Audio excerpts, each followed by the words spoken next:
en fait, je dis que Facebook, c'est un très bon employé. C'est Ouais, un là, il a employé pas qui tort. est exceptionnel.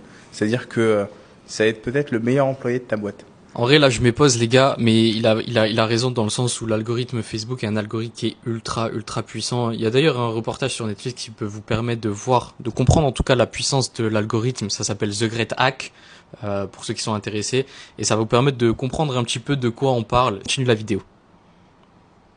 Essayer de maximiser en fonction des probabilités, il va maximiser les dépenses sur les créatifs qui pensent vendre le mieux. Et donc à partir de ce moment-là, je me dis, écoute, tout ce que Facebook me dit, je le respecte. C'est-à-dire que s'il dépense sur une créative, même si elle n'est pas rentable, il pense que cette créative-là... Alors là, je c'est la m'épose, créative les amis. qui a- C'est vrai que ce qui est intéressant de retenir dans cette histoire, c'est que l'algorithme Facebook travaille beaucoup sur les datas. Donc, on va continuer. plus de chances de vendre le mieux. Donc je vais améliorer cette créative-là. Et je vais pas forcément aller essayer de scaler une créative qui a 3 drosses, mais qui dépense 20 euros, 30 euros, et dès que j'essaye de la scaler, elle se casse la gueule.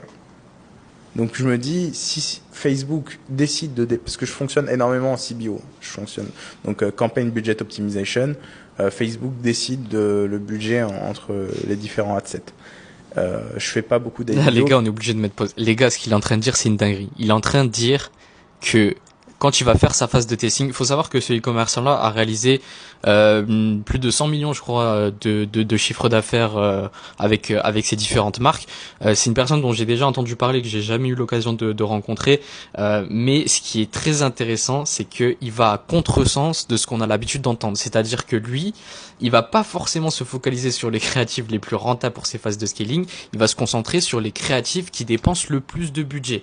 Et forcément, moi, je peux être que, on va dire, admiratif et surtout attentif à ce genre de remarques, parce que c'est quelque chose sur lequel j'ai pas, déjà, premièrement, on n'entend pas ce genre de discours, et deuxièmement, c'est quelque chose sur lequel j'ai pas l'habitude de travailler. C'est vrai que moi, je vais optimiser mes campagnes par rapport au ROS que je vais avoir. Forcément, si le mec a réalisé plus de chiffres, c'est toujours très intéressant de l'écouter et de savoir, en fait, tout simplement ce qu'il a dans la cabeza. Parce que si le mec, il a réalisé plus de chiffres que toi, ça veut dire qu'il a compris quelque chose que toi, t'as pas compris. Et en fait, c'est l'information qui est l'information est la clé pour la réussite, en réalité. On va pas se mentir. Donc, dans ce qu'il dit, c'est très intéressant.